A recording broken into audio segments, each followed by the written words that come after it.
Hello, human collective. Welcome to the Upside to Grief. My name is Story. I am your host. And my name is Erika, and I'm your co host. Yes. Thank you for joining us today. Today we are talking to Erika, and this Me. is chapter 2. Chapter 2. Yes. Um, who are we going to be talking about today? So, my grief journey is all about my dad. I kind of knew what grief was before my dad died, but it's my dad all the way, 100%. Yep. He was pretty much my first real loss that I actually cared about. So, yeah, definitely him. Yeah, for sure. Who was your dad? So, my dad, I always describe him as like a stereotypical career military guy. He was in the Army for over 30 years and then he retired. But I grew up with that as my life, being a military brat. And my dad was deployed a lot. Lots of my childhood, I just remember him being gone, or like the highlights would be him coming back and like bringing us gifts from wherever he was. Like I remember him bringing us back like little teddy bears from Bosnia, and we were only in the States for like a little bit, and then I grew up in Germany and spent most of my life. I was born there, and then there was a couple of years in the States, and then we moved to Germany, and that's pretty much where I had most of my life. But yeah, my dad was he was a good man. He was a hardworking person. I don't know how much people will understand like career military, but very stereotypical in that regard. Like work was his life. He left before we were awake. He came home around dinner time.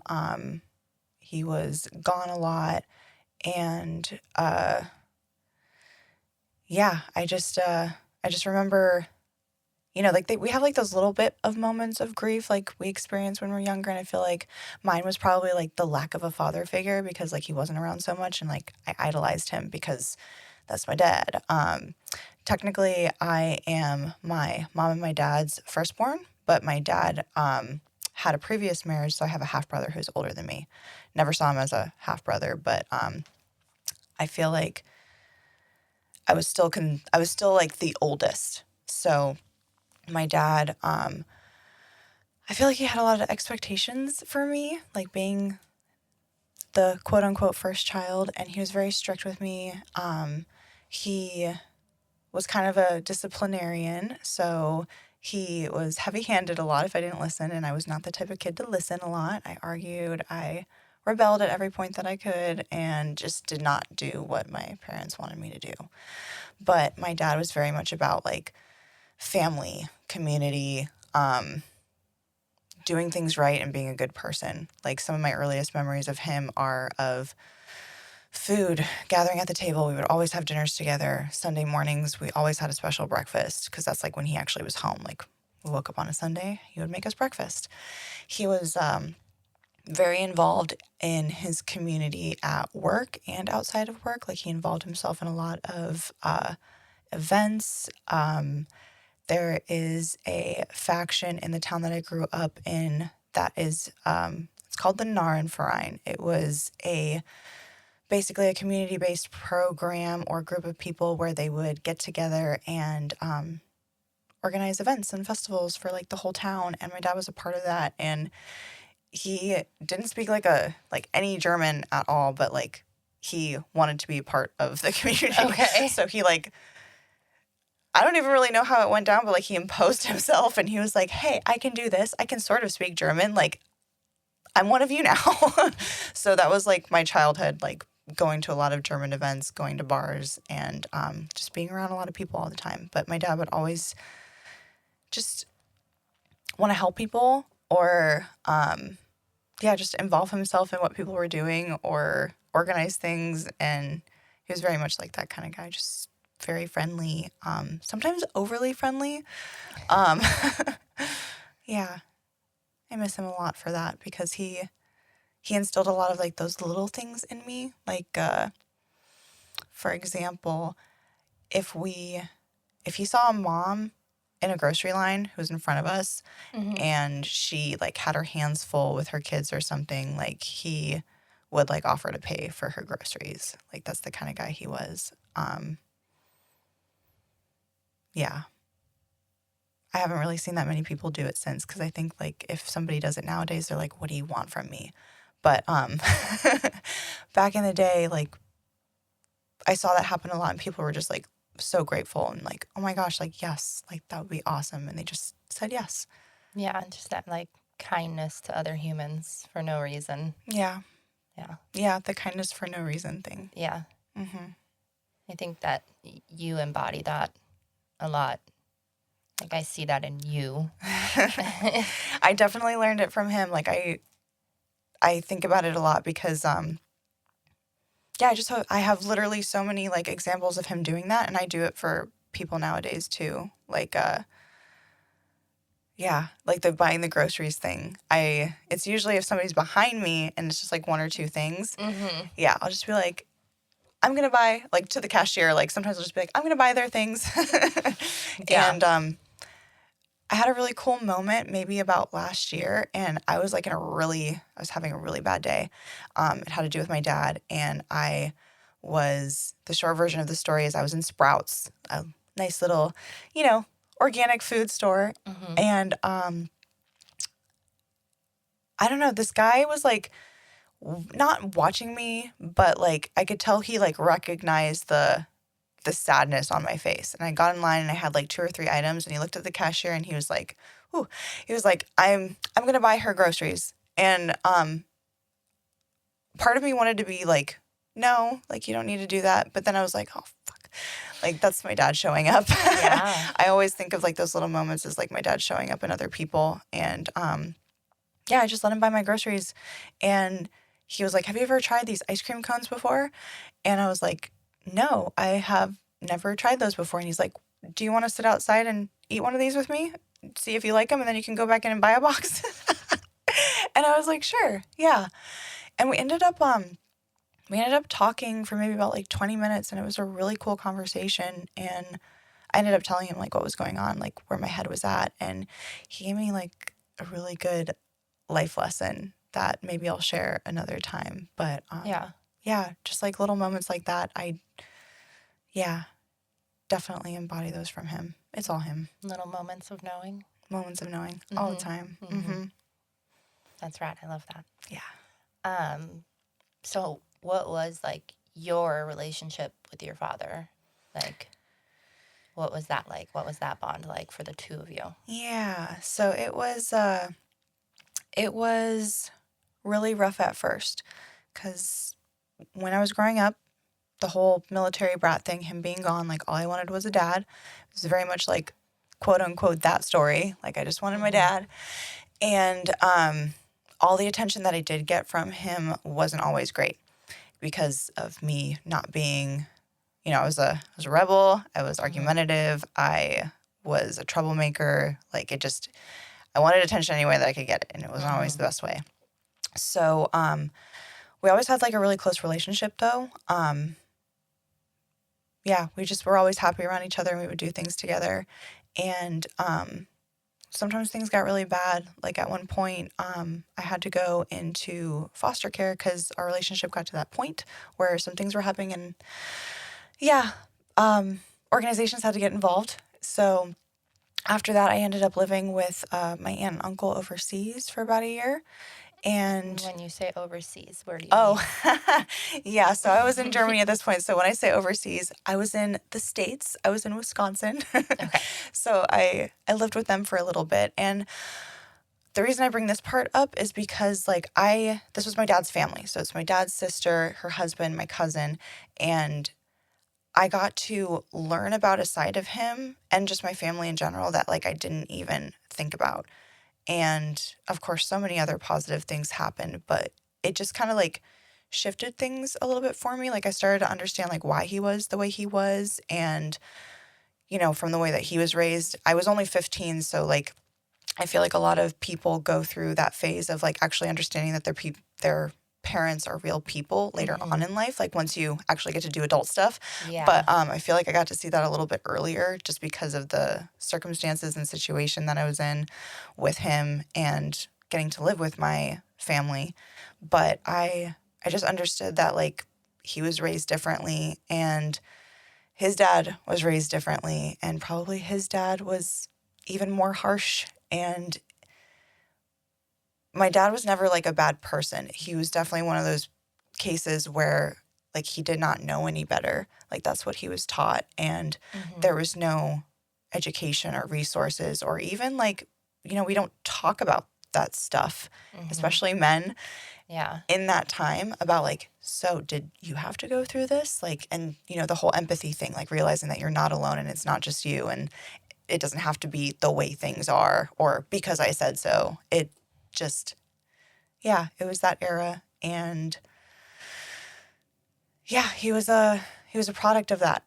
Yeah. So I think a lot of people during that time, honestly, were, I feel yeah, like that's a lot of things that you hear, and as we evolve as a human race, I feel like we're getting better at it, yeah, but it's still very real and very present. yeah, yeah. So, I definitely agree. And it's almost comforting, like when you can understand that, but it still makes it pretty hard and it sucks and I feel bad and yeah.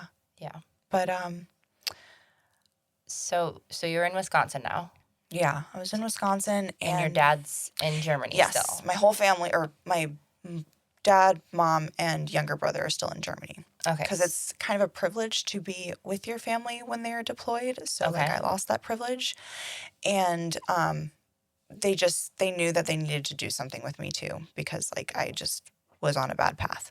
But I ended up doing very well with my aunt and uncle. Went back to Germany after my sophomore year, How but long in were you in Wisconsin? about 9 months. So Okay. I basically was like my whole sophomore year of high Got it. school. So you did like a school year in Yeah, the States and then went back. yes. And I went immediately back to everything that I was doing too. Oh, I was damn good it. for like maybe a couple hours after Oh, landing. man. Yeah, it was that fast. It was that fast.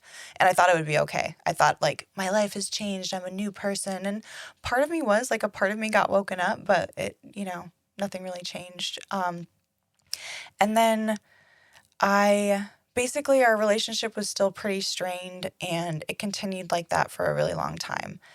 Basically, he was always there for me. He was always there for me and supportive. And if I needed help, he was there. But it wasn't until much later that we became really, really close. Like we actually got to have the relationship that we always wanted to have. Mm-hmm. Um, a lot of stuff happened in the meantime. And eventually it got to the point like where I fell really hard into all those bad behaviors, drug addiction, homelessness, like just bottom of the barrel kind of thing. And one of the changes in my dad was I was going through treatment for my addiction and everything. And one of the requirements for visitations was you had to do Al Anon meetings. Al Anon meetings, for those that don't know, are for the family members, the friends of people who have addiction problems. So you kind of learn how to, be around those people again or not enable them or Mm-hmm. just learn to love them from afar, whatever that means to you. Basically, it's like you can only control your own actions. You can't control that addict, that alcoholic, whatever it was. Yeah. Mm-hmm. So he jumped right in. Like he's not the type, like again, stereotypical military guy. Like he Mm-hmm. jumped right he got those meetings done as fast as he could so he could see me. And he learned something there. Like he actually learned something about like not just how to like treat me, but like support me.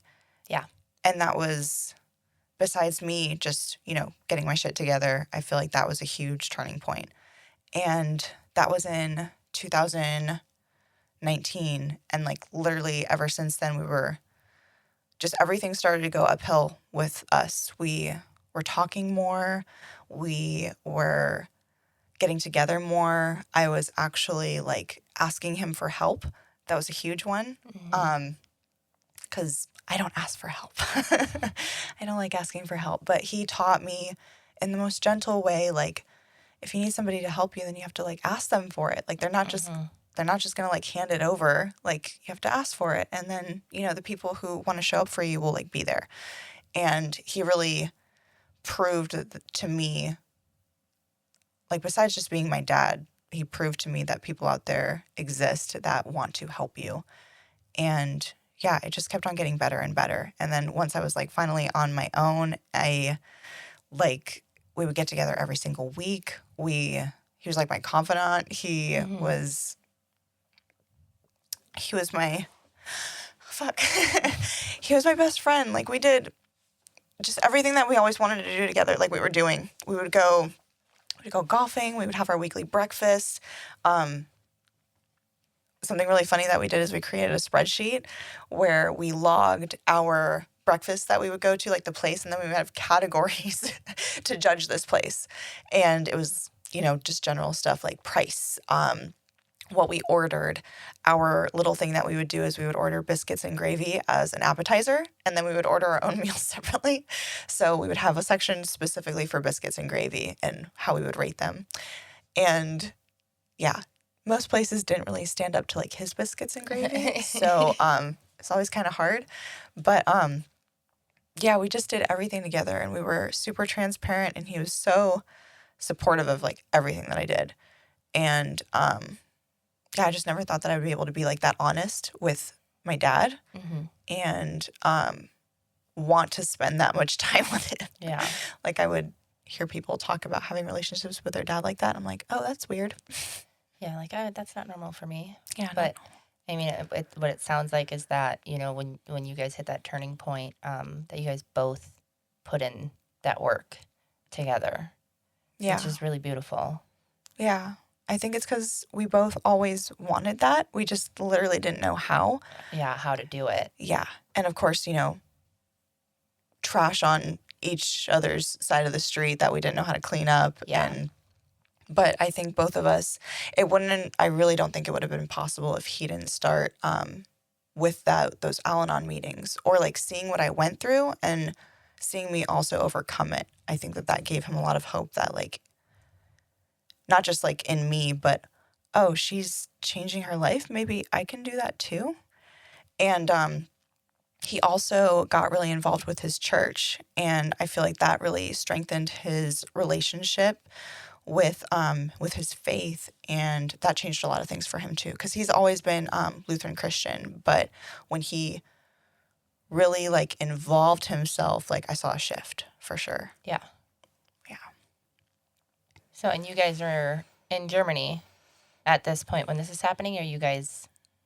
No. So you guys are back over here, right? Yeah. So to backtrack a little bit, like, we left Germany when I was 18, and then lots of stuff happened in between there, like toxic relationships, bad stuff, not fun stuff, and we're separated from each other at this point. Like, kind of, we sort of speak, but if I ever go through like issues, like, for example, I was in a toxic relationship, and when I had to get out of that, I called and I was like, hey, I need help. And he was like, okay, fine, but this is how it's going to be, and got that help. We became very estranged in about 2016, to the point like where we weren't talking for a few years until 2019. 2019. Yeah. Yeah. And then that's when our relationship started to get better. Yeah. That's good. So what happened? So to kind of share a little bit of my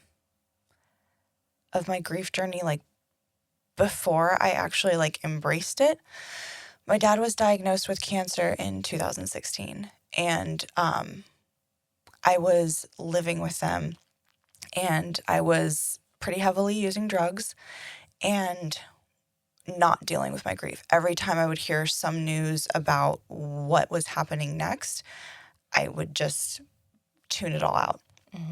But, like, for example, at one point it had spread so much that he had to have surgery, and it was very risky. He had a very aggressive form of cancer. He had 2 types. He had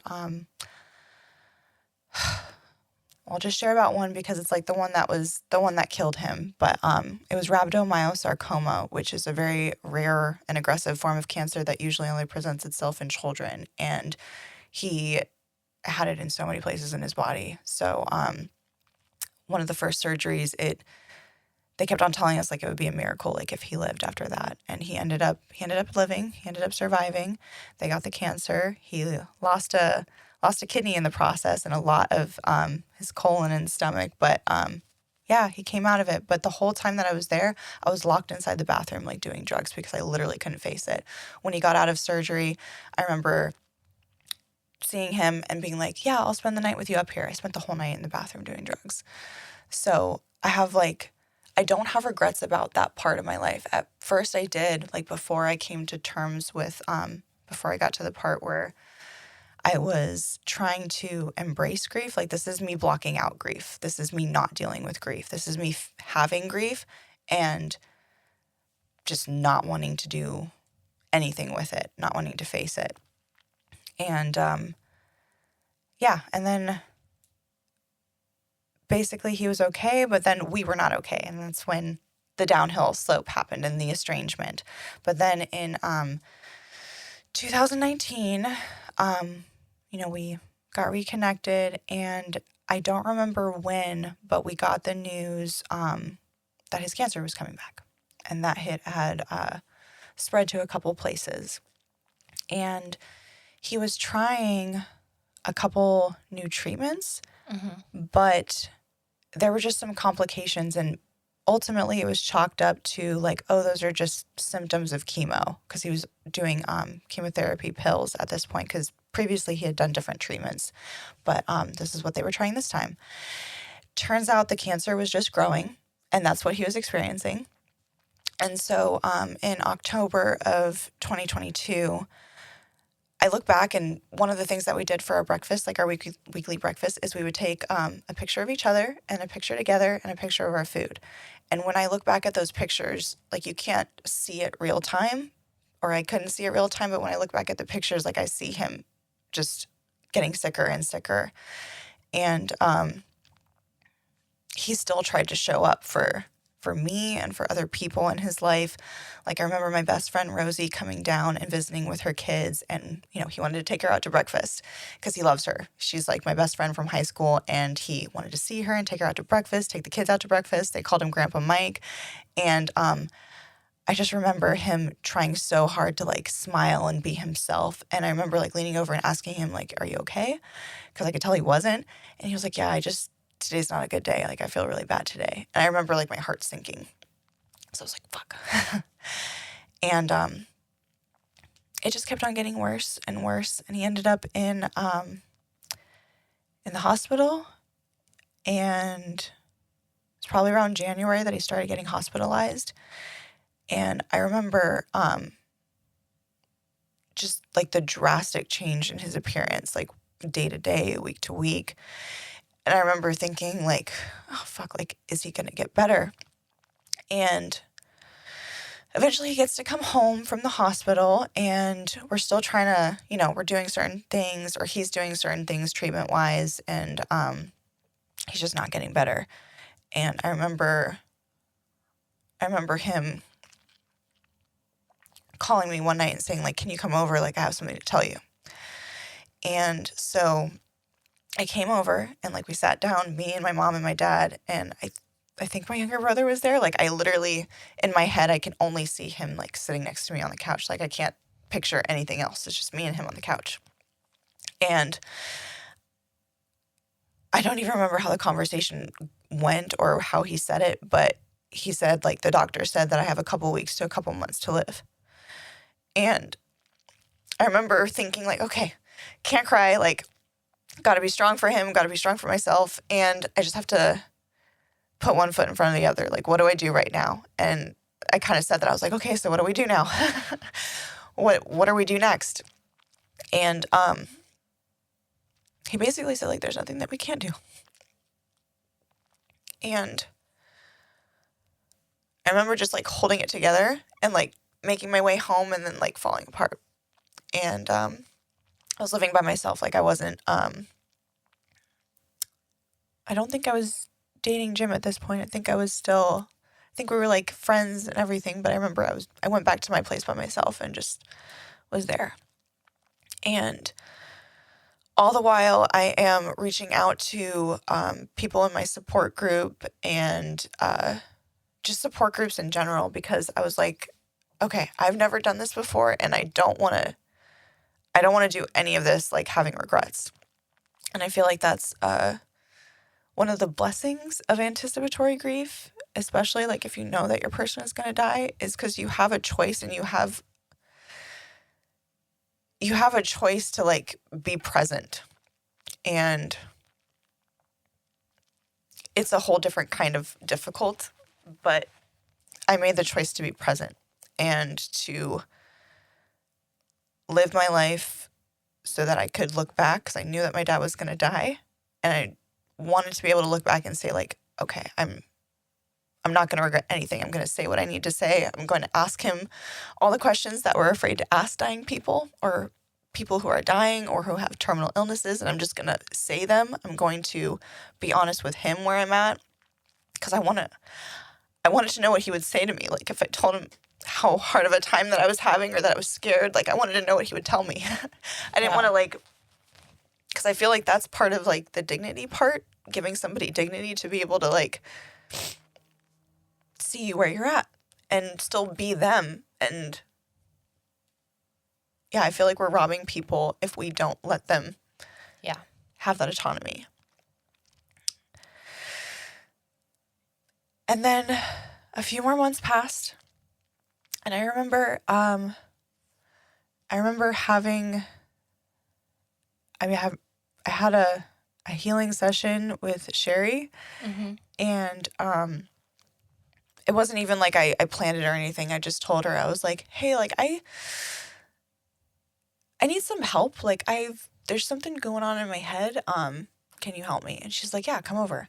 And so we did a couple of things together, and I remember telling her like, I haven't said this out loud, but I think my dad's going to live through my birthday, but I don't think he's going to see his birthday.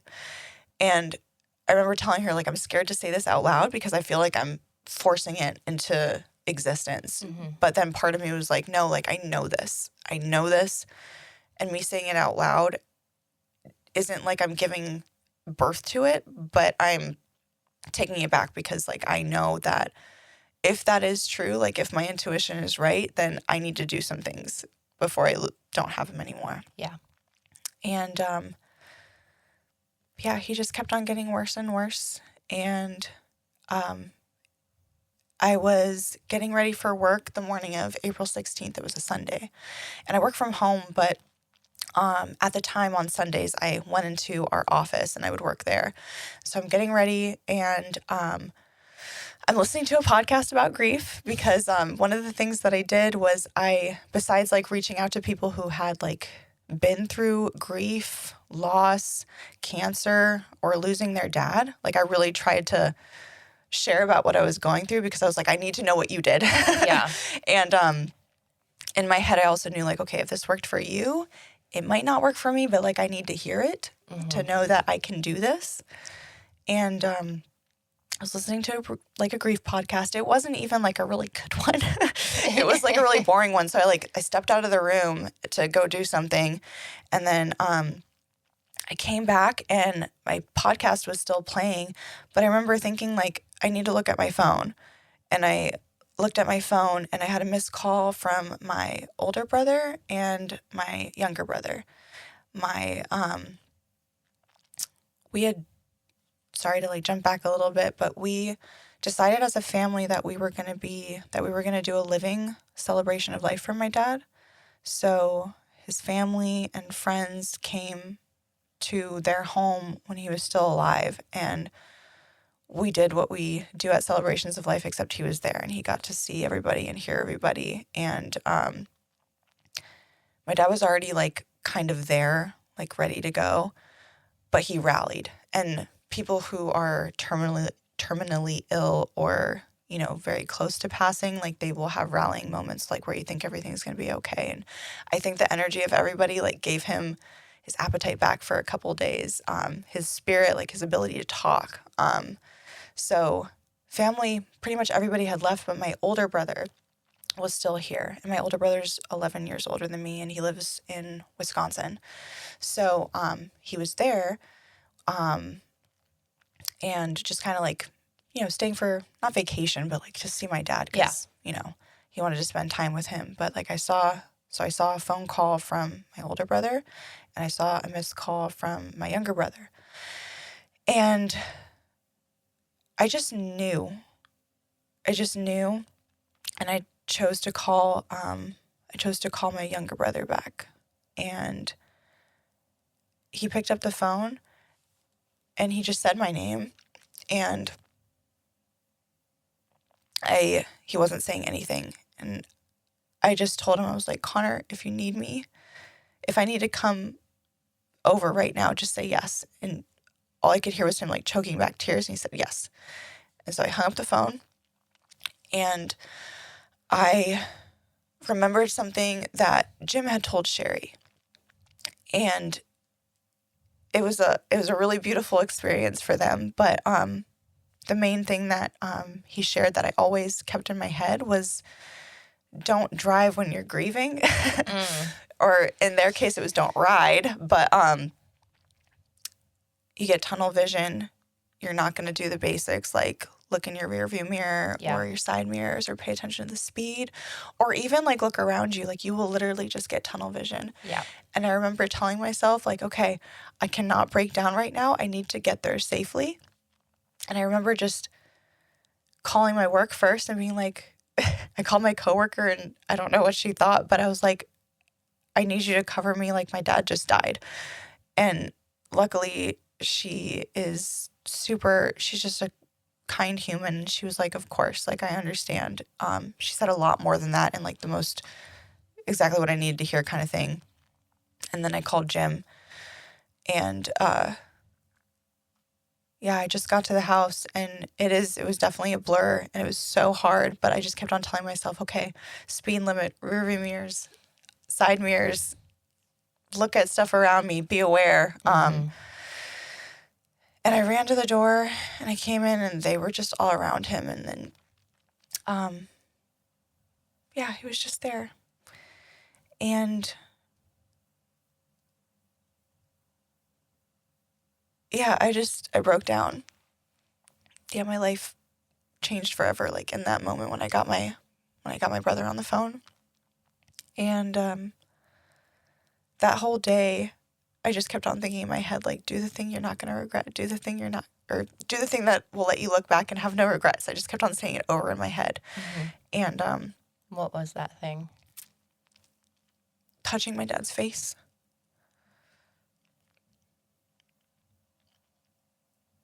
And it was really, I remember thinking like, wow, I've never felt his face before. It's usually like, the parent touching their kid's face. Yeah. And I just remember like touching his face and like trying to remember like, okay, this is what his forehead feels like, and this is what his cheeks feel like. And I just remember wanting to not forget how his face was and felt and looked. And I was thinking like, oh, I got this from him. And his eye color is my eye color. And besides that, I wanted to like honor him. So one of the things that that I didn't know at the time, but super important to me now, is just honoring the people that we've lost. And what I did was I hit the microphone trying to wipe away my tears. That's okay. And I haven't shared this like with a lot of people, just people like who are close to me, but I just wanted to honor my dad, and I thought about like some of the simple ways that we've done that in the past, like very distant past. So I combed his beard, I washed his hands, and I made like a really special oil, and my family gathered around, and we basically all anointed him with the oil, and I put it on his hands and his beard and his face. And another really powerful part for me during this day Mm-hmm. was I called Jim, and he was at work, and he asked me if if he should get Sherry over there, and I said yes. And I don't know what I thought that it would do for Mm-hmm. me, but just having her present to witness was really important. For some reason, I thought that she would guide the whole thing and tell us okay, this is going to happen. This is who we need to call, or this is what we need to do. And she was just there, and she Mm-hmm. just held space for my whole family, and just watched me as I did everything. And looking back, that was the best thing that I could have had. I'm really glad that Jim wasn't there, because I didn't want to be comforted. Mm-hmm. I didn't want people to be like, oh, I'm so sorry. Or if I'm crying, I don't want somebody, in that moment, I did not want anybody touching me. Or, yeah, I just can't imagine what that would have felt like if I would have had to tell him, don't touch me. Or, Yeah. I. Yeah. And I think I've heard that too somewhere, that when somebody's grieving like that, when they're in that, you're not supposed to touch people, because Mhm. it shifts what's happening and what's going on, and you just gotta let it happen, Yeah. and so what you said with Cherry being there, just being present, is so important, but that's it. Yeah. Don't do anything else. Yeah. And honestly, I bet Jim probably would have, behaved or reacted super appropriately, but I didn't. Looking back, I feel like I didn't want to chance it, because I don't even think in the moment I knew, if it would have happened, the comforting, how do I tell someone fuck off? Yeah, yeah, In a loving exactly. way. Yeah, for sure. Yeah. So, Are uh, there Go oh ahead. no, go ahead. So that being said, then, I mean, is there anything that stuck out to you shortly after that someone said that you wish they wouldn't have, or least favorite thing somebody told you while you were in it? So I can't think of any specific moments, because there were so many. Mm-hmm. Um, oh my gosh.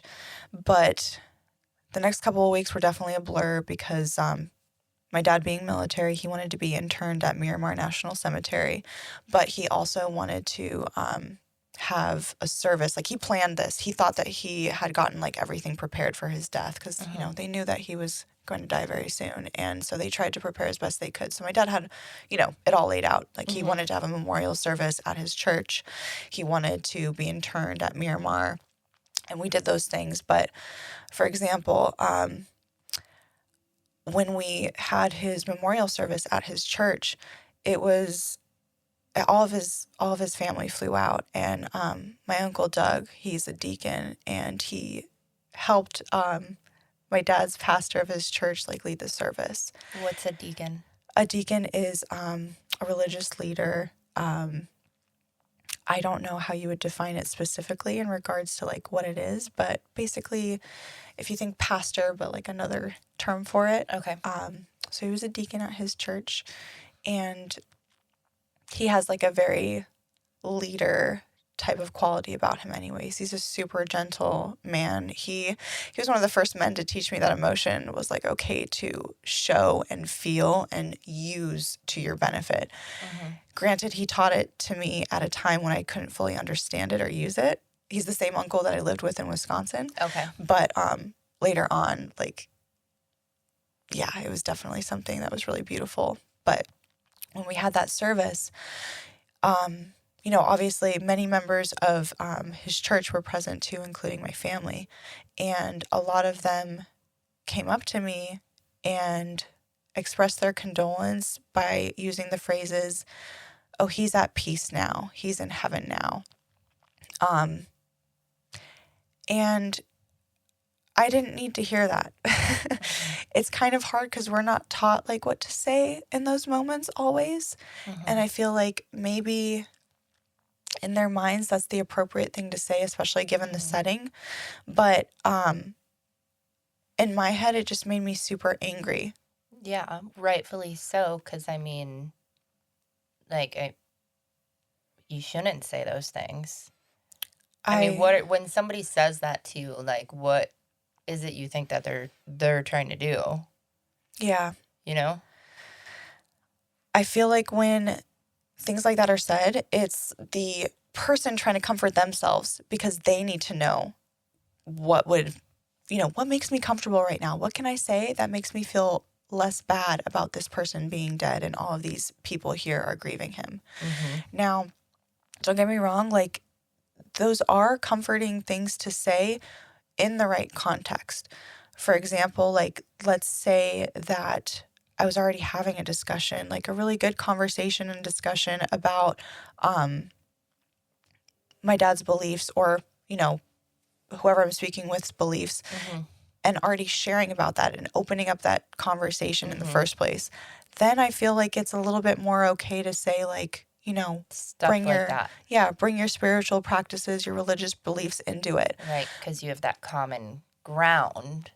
But if you don't know that. Yeah. That's like me, and I'm only using like the Christian denomination because that's what's prevalent in my life. Has been since birth. Like, I went to church and everything.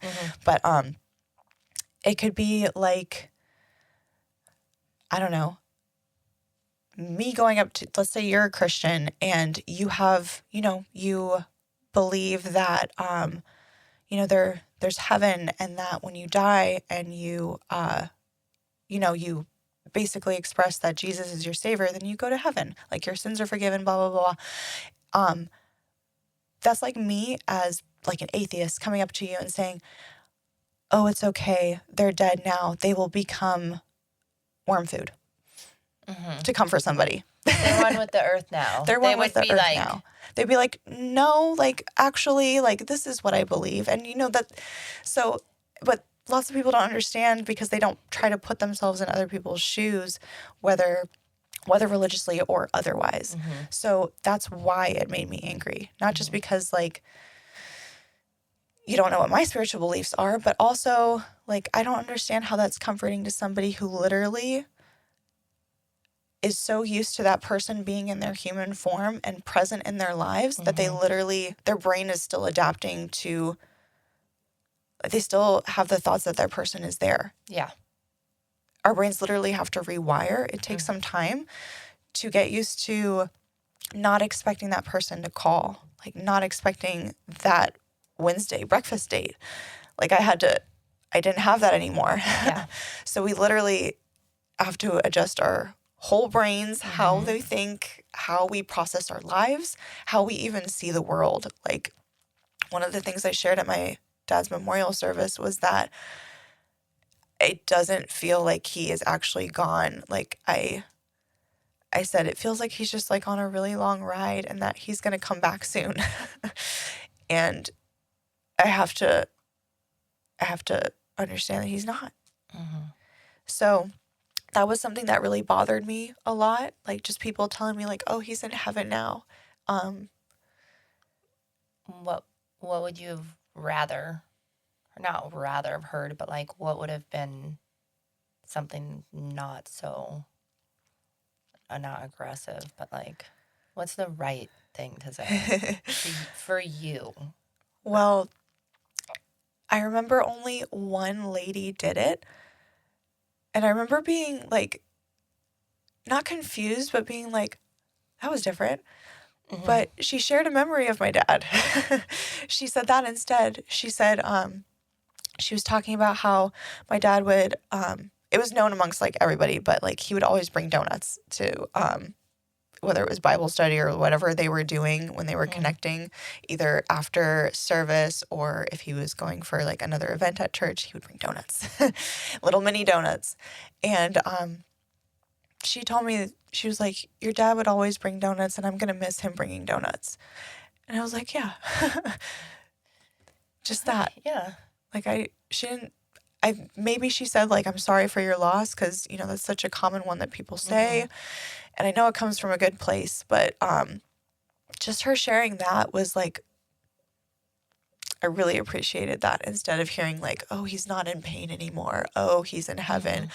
Oh, he's at peace now. Like, no, she said she's going to miss him. Yeah. Felt really good. It's real.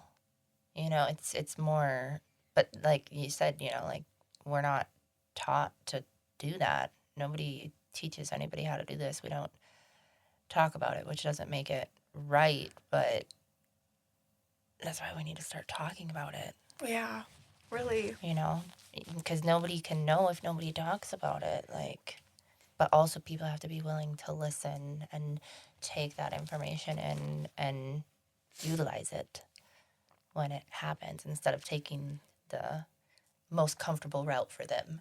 Yeah. You know, being like, ooh, this conversation's uncomfortable. I'm so sorry. Segue. Yeah. Let's stop doing that.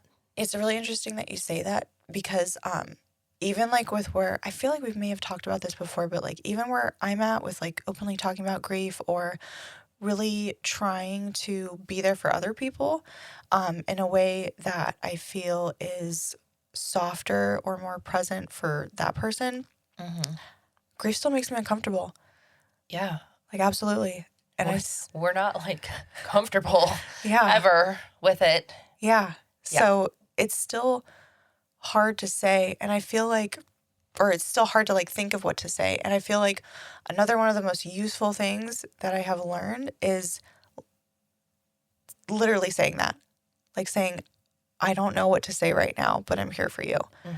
That was like a game changer for me, for somebody else saying it to me and saying it to other people, because otherwise you're just like awkwardly saying like, I'm so sorry for your loss, and segue, like you said. Yeah. I remember the first time somebody said that to me. It was my brother, actually. Have I told you about this? I don't think so. Can I side quest real quick? Yeah, of course. Okay. I had called him and I don't know where my head was at, and he had been in a relationship that was 7 years long. And when they broke up, like, he grieved that relationship hard, you know, and I remember watching him go through that. And so, like, I know it's not the same situation, right? Because my husband died, but it is still grief. And I was, in my head, I'm thinking, okay, me and Ken were together for 8 years. Yeah. Him and his ex were together for 7 years. And that's the pieces that were working in my head. And I remember I called him on the phone because he lives back in Minnesota. And I was like, I know it's not the same thing, but like, how long did it take? Like, how long does it take? Like, I don't know what to do. Yeah. And his response was, I don't have an answer for you. That was the answer that I needed. Yeah.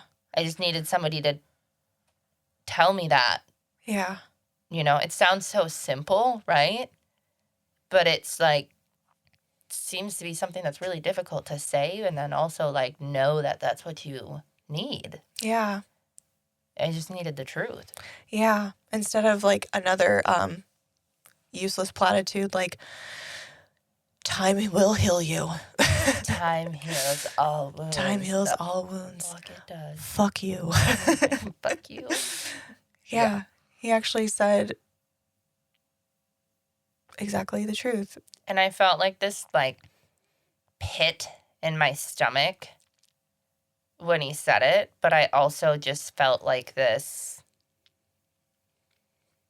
I felt seen. Yeah. I felt heard. Yeah. It's not like it was like a brushed off. Yeah.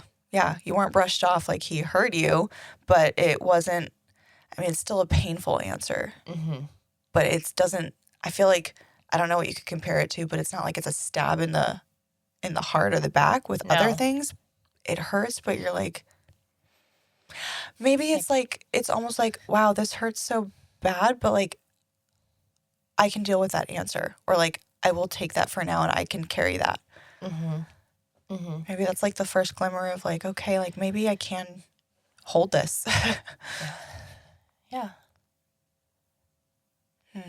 So, I know you share a lot about like rituals and things that you do to honor those. Do you want to share about some of those things that you do in your life today? Okay. Yeah. I feel like this was probably birthed from the day that my dad died, and the more I learned about like grief, loss, dying, death ceremonies like across different cultures, pretty much anywhere besides like America or Western societies, or colonization, although we won't go there.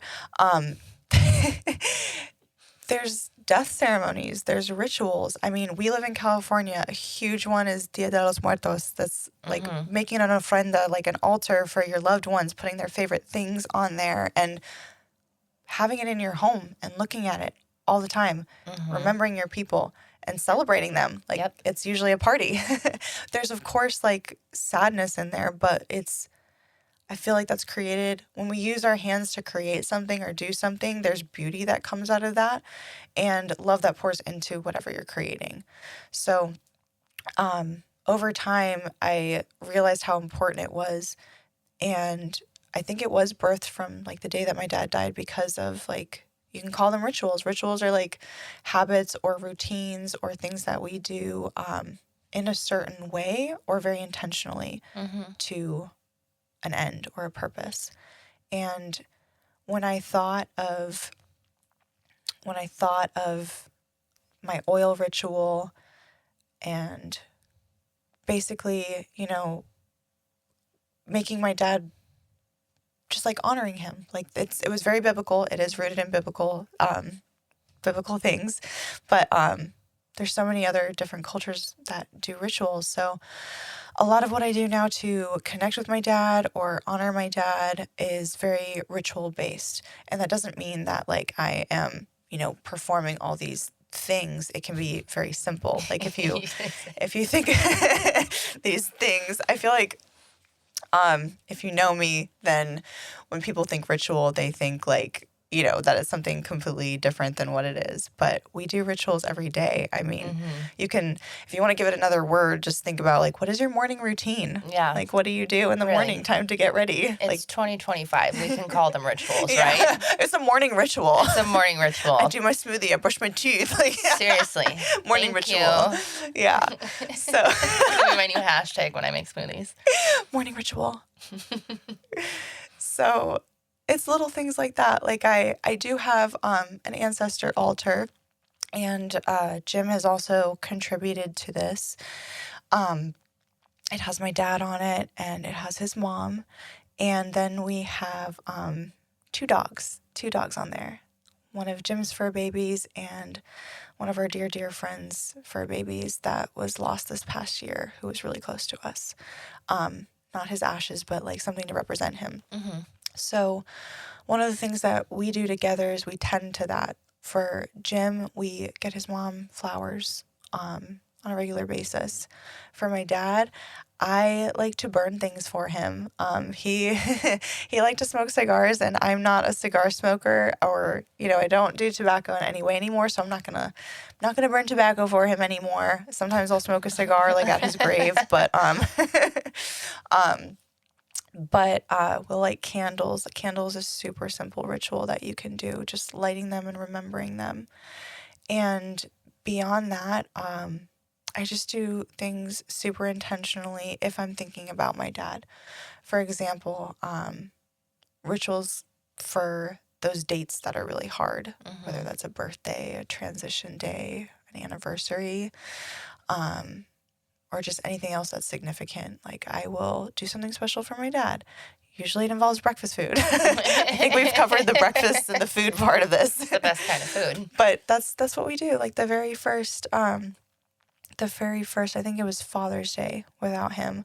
It was French toast, a lot of French toast, like a whole loaf of bread, and bacon and eggs, and it was a lot. It was a lot of food. But I feel like when we do things like this to remember, like intentionally remember our people, it keeps them close. And without going super far into my beliefs, that means that you are going to get messages from them. You're going to see them in things that you do, and you're just going to remember them. And I don't ever want to forget my dad. And I don't think that that's possible anyways, with how much I loved him, how much I do love him. But yeah, it keeps him really close. Like, on the way here, one of the things that represents my dad is a red-tailed hawk. And some people could chalk it up to coincidence because we live in Southern California, where red-tailed hawks are very common. But you'll also find it very common for people to relate cardinals, ladybugs, butterflies to their lost ones. It's not a coincidence. Like, there are many spiritual and indigenous beliefs that, like, those are messengers. And so my dad's, one of his is a red-tailed hawk. And it's actually kind of cute. This past couple weeks with my family, I learned that my niece, she doesn't really remember him that much, but she calls him Grandpa Hawk. It's something new that happens. And so we were up in the mountains, and every time she saw a hawk fly by, she's like, Grandpa. It was adorable. That is adorable. But it's not like I necessarily believe that my dad is a hawk, but that I get messages from him through these things. And I was driving here, and I just had this feeling like, what if he's not going to be with me when I'm talking? I don't know why, but like, I still have that fear. And I was like processing it out loud to myself, and I was kind of talking to my dad in the car, and I was just kind of saying, like, am I afraid? Because, like, part of the human attachment is that, like, I wish you were here, and I know that you're not physically here. Is that, like, where the fear is coming in? And I was like, okay, Dad, I need you to, like, show me a red-tailed hawk, like, before I get to Story's house. Like, I need you to show me. And I started getting kind of pessimistic because the clouds and the sky was very overcast and gray, and there was not a bird in the sky. And then I think it was about 10 minutes out, and I was like, okay, Dad, like, I need you to show me one. Like, before I get there, I need to know that you're with me. And then I looked up at the sign to get off, where I was supposed to get off, and a red-tailed hawk was sitting right on the sign. Yeah. Not one in the sky or flying, but just sitting right there, right when I looked at it. No shit. So I was like, okay, thanks. Thank you. So, yeah, it's I feel like that in itself is like a little bit of a ritual, because, you know, you're asking for them to show themselves, and they end up showing up, and integrating that is, it just makes me feel good. That's awesome. I'm so glad you shared that. That makes me happy for you. You know, I wish I didn't have to be happy for you for those things, but, like, the fact that you're open and, you know, like you said, like, to have that ritual. It's almost like a ritual that you guys have together, because, like, you need both of your energies to be present for that type of ritual. Yeah. And that's really beautiful. Yeah. I have some pretty crazy. I feel like my dad is always with me, like, in everything that I do, because I talk about him so much, and part of me is like, are people gonna get annoyed that I talk about him so much? Like, I bring him up in almost every conversation. But I'm like, no, like, he's literally in my head saying, oh yeah, I used to do that, or like, oh, we did that together, or this is what I would have done. So he's always there. And if I have, like, the big moments of knowing, I have some pretty crazy stories when it comes to that. Like, him literally being there and, like, hearing his voice. Just really crazy stories. So that's how I know. That's how I know for sure. I love that. So, with that being said, then, do you believe that there is an upside to grief? Yes. One of my, again, metaphor and analogy, one of my favorite little metaphors for grief is it's the ocean. It can be so beautiful and still, and you can feel like you are above water and enjoying the scenery. I feel like that's the upside, or what you could call the upside. Or whenever I think of the upside, I don't necessarily think of the calm waters. I actually think of like right after a storm. I think about you're on a boat in the middle of the fucking ocean. It's super tumultuous. Waves are crashing. They tip you over. They flip your boat over. And you have to climb on to the upside of your boat so that you can like have something to hold on to while the storm is dying down. That's what I feel like when we talk about the upside to grief. I don't feel like it's like this positive moment where like, oh yeah, like grief is great. Grief is What? grief is I don't even know what people might think, like I don't know. Like, oh But yeah, not I'm like really the happy side. No, it's not yeah, that. no, It's not that. the happy side. It's No, it's not. It's not. it's the side where like you feel like you can breathe a little bit, where you can be like, okay, I'm doing this. yeah. Someone also, like when I described that to somebody also said like, yeah, and sometimes maybe the upside is when you are like you're again water. the ocean, super bad storm, your boat's tipped over, and you're looking around and you're like, oh, I think I'm gonna drown, like I am alone out here, and then all of a sudden you see somebody try to swim with you. And you realize you're not alone, and maybe it won't be as scary because you know that you both are trying to stay above water together. Yeah. I think there's a lot that we can learn if we just share it with each other. Yeah. Especially just like getting it out. Like, I don't know. Ever since my dad died, I refuse to live life shallowly or not intentionally or not saying the things that I want to say or saying the yeses that I want to say, saying the nos that I want to say, or telling somebody like the not fun stuff that's going on in my head or otherwise. Like I just refuse. And it's not like I have a mindset where like everyone I love could die, which is very much true. But like in a way, I kind of have to think like, okay, like if this was the last time that I was going to see this person, like I would probably want them to know that I loved them or anything else that I want to say. Like I don't live life like with the what ifs today because so many people, you know, again, we're not taught any different, but so many people have like what ifs. I definitely have what ifs about my dad's loss, but sometimes they're almost unbearable. Yeah. And I do think that what I was given with my dad was a gift because he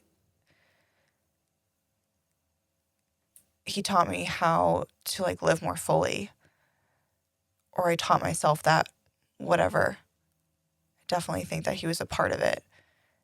And I'm going to be forever grateful for that. Yeah. So that's what I think. That's what I think the upside to grief means for me.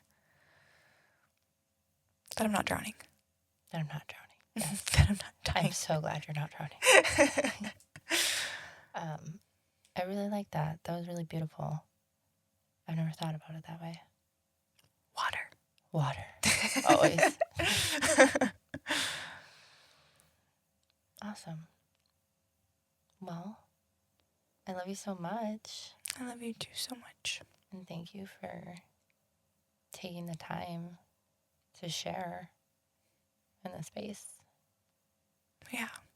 There's always so much more like with our stories, and I'm going to be really looking forward to like talking with you, talking with our people, and sharing that because more is going to come out. But Because there's so much. Yeah. Like, I think you said something about that last time about how there's so much, and you know, like, we'll say little things and you think little things in your head and you're like, no, save it for later. Yeah. You know what I mean? But that just goes to show, like, yeah, I'm excited to share all these things with each Yeah. other and everybody and others, and building this community, you know? Yeah.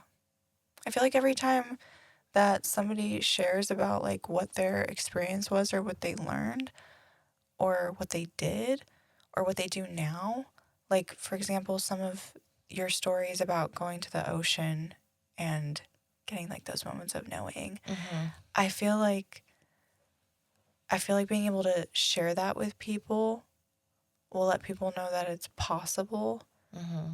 to basically just not drown. Basically not drown. That's what we're doing here. Because I feel like people push it away and think that they're not going to make it. But Yeah. yeah. I feel like those are the moments when you realize you're not drowning and you can breathe, though. Mm-hmm. And you don't open yourself up for that, then you just fucking sit in it, and it's not good. Like, I'm not saying don't sit in it, but like, get up and walk around too. Get up and walk around. Yeah. Do you know what I'm saying? Yeah. Yeah. Yeah. Okay. Well, I think that's all the time that we have Yeah. for tonight. And what are we doing Next week. Next week, we're going to be sharing one of our segments with you. It's going to be Erika's segment, and it is the Grief Tech Poll. Yes, the Grief Tech Poll. All about rituals and mindfulness. Yeah. As you could tell from my little... Staying on brand. Yeah, staying on brand. Yes, and as the podcast keeps going, we will share with you guys the other ones. We have five, yeah, right? 5 different segments. Yeah. 5 different segments. So Yeah. They're going to be really fun. Or they're going to be fun. They are. Some of them are actually We're going to be allowed fun. to say that. Yeah. That was a side story. When I was telling my mom, you know, I was talking about this when we were like getting going, and I was like, I'm excited. And I was like, I'm not excited. Yeah. And we have had that conversation. Yes. We're not excited. We're not excited for this. You know, and I was saying it to my mom, and then I said, no, that's not the right word. And she's like, no, you're allowed to be excited. Like, you're creating something that's going to help people and each other. That's exciting. Yeah. You know, and so I was like, wait, damn it, Mom, you're right. Yeah, and I feel like we can also, maybe it's going to be something that like we do here, but like reframing grief. Like, grief does not equal sad. Grief does not equal depression. It's so much more than that, and that is like literally just the most basic form. Like, grief can be so many things, and so many things. I'm excited to share my grief. Like, the post that we just did, like, when happiness is shared, it's amplified, it's doubled. When grief is shared, then you disperse it a little bit. You share it. You don't have to carry as much yourself. And Not as heavy. It's not as heavy. And that For can a little bit, you know? Yeah, for a little bit. Because that's just how it is. But, like, Yeah. it can be exciting. Like, it can be many things. Grief is so many things. It can be exciting. Yeah. Like, when you have those moments of knowing, Yeah. they can feel all sorts of different ways. But I would say that excitement is one of those things that I felt, like, during those times where it's like, oh, shit. Yeah. You know? And it's not like it happens, like, immediately. Like, it's a process, for sure. It's a process. And you can feel excitement at the same time as longing. Yes. The normalize having multiple emotions at the same time that are completely fucking opposite. On the complete opposite ends of the spectrum. It's okay. It's totally fucking normal. Polarity, duality, super duper normal. And I think that's especially why I wanted to emphasize, like, grief does not equal depression. Grief does not equal sadness. Like, I can be absolutely devastated that my dad is, like, literally not here. And also super grateful and excited that through my loss of him, like, me and you are doing this. Like, yeah. It's okay to feel both. Yeah. Yeah. Okay. I feel like we tried to say bye like I know 5 times right there, but this is exactly why, like, we're excited, because we're gonna have a lot to talk about. But Yes. So we will see you guys next week. Yes. For this segment. Yes. Yeah, and thank you so much for following along and sharing space with us. Yeah, and we'll see you next week. Yeah. Don't forget to subscribe and follow and possibly even comment if you want to collaborate a little bit. Share with your friends. Yeah, we love you guys so much, and thank you for being here. All right. Love you.